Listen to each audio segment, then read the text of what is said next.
బ్రాహ్మణపల్లె గ్రామ ప్రజలకు గొప్ప శుభవార్త. గొప్ప శుభవార్త అనగా ఏంది? భూమి మీద నివసిస్తున్న మనుషులందరికీ ఇది చాలా గొప్ప శుభవార్తనే. ఒకసారి మనం ఆలోచించినట్లయితే ఎన్నో వార్తలు వింటున్నాం, దుర్వార్తలు. తెల్లారితే మనం పేపర్ తీసుకుంటే ఎన్నో దుర్వార్తలు, ఎన్నో భయంకరమైన దుర్వార్తలు వింటున్నాం. యాక్సిడెంట్ కావచ్చు, మర్డర్లు కావచ్చు, మానభంగాలు కావచ్చు, ఇలాగా టీవీ వేసుకున్నా, పేపర్ చూసినా ఇలాగా అనేక వార్తలు మనం వింటూనే ఉన్నాం. కానీ అది శుభప్రయమైన వార్తలు కాదు. మేము తెచ్చిన వార్త ఏదంటే, ఈ లోకానికి కలగజేసిన సృష్టికర్తైన దేవాది దేవుడైన మరి ప్రభు అయిన యేసుక్రీస్తు చెప్పిన ఆ గొప్ప మాటలు మీకు తెలియజేయాలని మీ బ్రాహ్మణపల్లె గ్రామానికి మరి తెంచి వేకువతామనే వచ్చాం. ఆ గొప్ప శుభవార్త ఏమిటో చెప్పకముందే మనుషులమైన మనమందరం కూడా తెలుసుకోవలసిన ఒక విషయం మరియు ఒక సమస్య కూడా ఉంది.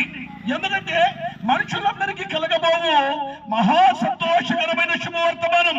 ఆనాడు దేవదూతలే ఈ భూమి మీదకి వచ్చి ఇదిగో ప్రజలందరికీ కలగబోవు మహా సంతోషకరమైన శుభవార్త, ఇదో దావీదు పట్టణందు నేడు రక్షకుడు మీ కొరకు పుట్టి ఉన్నాడు, ఈయన ప్రభు అయిన యేసుక్రీస్తు. ఆనాడు దేవదూతలు చెప్పాయి, మరి ప్రవక్తలు వచ్చి చెప్పారు, ఎంతో మంది మరి ఆ యేసుక్రీస్తు ప్రభు వచ్చి చెప్పాడు, అలాగే శిష్యులు వచ్చి చెప్పారు.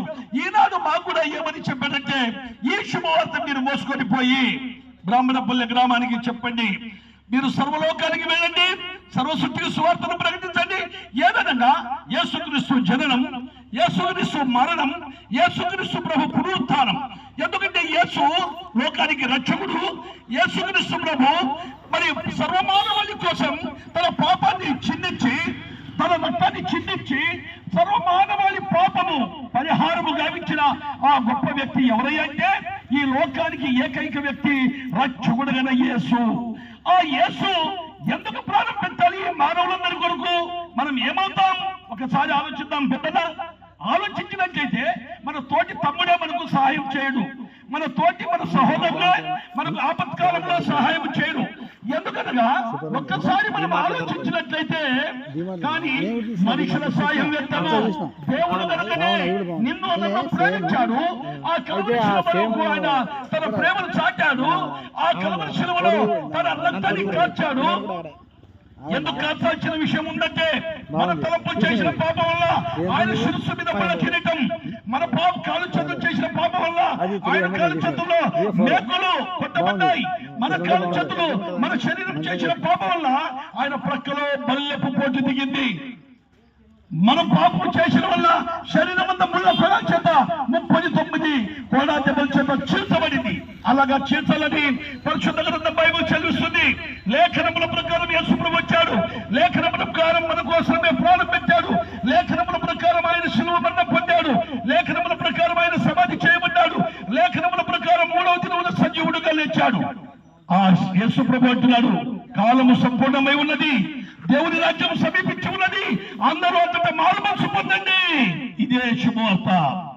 మారు మనసు పొందుటయే నీ ధనము, నీ ఇండ్లు, నీ పొలము, నీ పుట్ట, నీ నగ, నీ నట్ట ఏది దేవునికి అవసరం లేదు. కానీ నీ హృదయమునే ఈ ఆలయం కావాలంటున్నాడు ఆయన.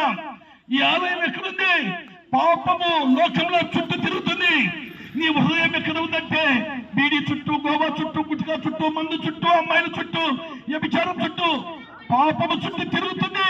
పాపానికి ప్రక్షాళన యేసు రక్తం. యేసు రక్తం ప్రతి పాపం నుండి మనల్ని పవిత్రం చేస్తుందని దేవుని వాక్యం సెలవిస్తుంది. అది నిష్కలంకమైన రక్తం, అది పరిశుద్ధమైన రక్తం. ఆ దేవాది దేవుడే పరిశుద్ధుడు చిందించిన మహారక్తం. ఆ రక్తం ద్వారా నీవు నేను కడగబడితే, ఈ గొప్ప శుభవార్త నీవు నమ్మితే నేనే రక్షణ సమయం. ఆలోచించిన నరకం ఉంది, అగ్నిగుండం, పాతాళం, దాన్ని తప్పించుకొని మనం వెళ్ళాలంటే సోదరి సోదరులారా, ఎంత గొప్ప ఈ శుభవార్త. ఇలాంటి శుభవార్త మీకు చాలా మంది చెప్పదు ఉంటారు. కానీ ఈ భూమి మీద తినేది, తాగేది మనం ఆలోచిస్తున్నాం. కానీ చనిపోయినప్పుడు మనకు మహాలోకం ఉంది. ఆ లోకానికి రారాజు యేసుక్రీస్తే. ఆ రారాజు పక్కలో మనము కూడా రాజు పిల్లలమైన మనము కూడా రాజులుగా ఆయన దగ్గర ఉంటాం, నిరంతరం ఆయనతో పాటు ఉంటాం. అయితే నువ్వేం చేయాలి? ప్రభువా, పాపినైన నన్ను క్షమించు. రెండే మాటలు. నా కంటి ద్వారా, నా నోటి ద్వారా, నా హృదయం ద్వారా, నా అంతరంగం ద్వారా ఎన్నో తెలిసి తెలియని పాపాలు చేశాను, నన్ను క్షమించు. ఇంతేనండి దేవుని వివాచింది. అదే నీ పులిహోర, దద్దోజనం, పాయసం, అరిసెలు, గారెలు, కూరలు ఆయన తినడు. కానీ నువ్వు పండించే ప్రతి పంట నీ కోసమే. ఆ చెట్టు నీ కోసం, ఆ నింగి నీ కోసం, ఆ నేల నీ కోసం, ఆ పంట నీ కోసం. ఏది అన్ని నీకే ఇచ్చాడు. నీవేమిస్తున్నావు దేవునికి? ఏమిచ్చావు? ఏమిచ్చావు సోదరా? ఒకసారి ఆలోచన. నీకు చల్లని గాలి ఇస్తున్నాడే, నీ కూర్చున్న చోట మంచి పండ్లు పలహారాలు ఇస్తున్నాడే, నీకు చుట్టి పేదలు ఇస్తున్నాడే. దేవుడు ఇన్ని ఇచ్చిన దేవునికి నీ హృదయం కోరుకుంటున్నాడు. నీ హృదయం అనే ఆలయం కోరుకుంటున్నాడు ఆయన. నీ హృదయంలో నివసించాలని అనుకుంటున్నాడు ఆయన. కానీ నీ హృదయం పాపంతో నిండిపోయింది. పాపాకారంతో నిండిపోయిన ఆ శరీరములో దేవుడు నిన్ను పరిశుద్ధుడుగా, పవిత్రుడుగా ఉంచబోతున్నాడు. నువ్వు ఎక్కడ ఉన్నా సరే కళ్ళు మూసుకొని ప్రభు ఆ పాపిని నన్ను క్షమించండి, నీ పాపాలు క్షమించమని పరలోక పత్రం ఇస్తా అంటున్నాడు ఆయన. పరలోక రాజ్యంలో గొప్ప మర్మం ఇది, దాచబడిన మర్మం మీ గ్రామానికి వచ్చి ఇప్పబడింది. మీ గ్రామానికి వచ్చి ఈదుల్లో కేకలేస్తుంది. మీ గ్రామానికి వచ్చి గట్టిగా స్వరంతో మిమ్మల్ని పిలుస్తుంది. ఆలోచించు, ఇది శాస్త్రం కాదు. ఈ 60-70 సంవత్సరాలు ముగించిన తర్వాత మనం ఒక రోజు చనిపోవాలి. చనిపోయిన మనల్ని ఎవరు ఇంట్లో ఉంచుకోరు.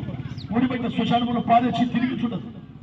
సోదరి సోదరులారా, అక్కలారా, అన్నలారా, తమ్ముళ్ళారా, 2 చేతులు ఎత్తి మిమ్మల్ని నమస్కారం చేస్తున్నాను. ఇది కులం కాదు, ఇది మతం కాదు, మార్గము, సత్యము. యేసు చెప్పిన నేనే మార్గమును, నేనే సత్యమును, నేనే నిత్య జీవమును, నేనే మార్గము లేదని చెప్పాడండి. మీకు అందరికీ దయచేసి పెద్దవారు నాకంటే వయసులో 2 చేతులు ఎత్తి నమస్కారం చేస్తున్నాను. యేసుక్రీస్తు ప్రభు మతానికి మార్చడానికి రాలేదు, కులం తీసివేయడానికి రాలేదు. మీ హృదయం మరి పవిత్రపరిచి, శుద్ధపరిచి మిమ్మల్ని పరలోక పట్టణం చేద్దానికి వచ్చిన మహనీయుడు ప్రభువా, పాపినైన నువ్వు క్షమించబట్టి నేను క్షమించి పరలోక రాజ్యం ఇస్తా అంటున్నాడు. ఇదే గొప్ప శుభవార్త. అదే పత్రికలు మీకు ఇచ్చాం. అందులో ఇవే మాటలు ఉన్నాయి. చదవండి, మార్పు చెందండి, మారు మనసు పొందండి, మీరు ప్రభు చెంతకు చేరండి.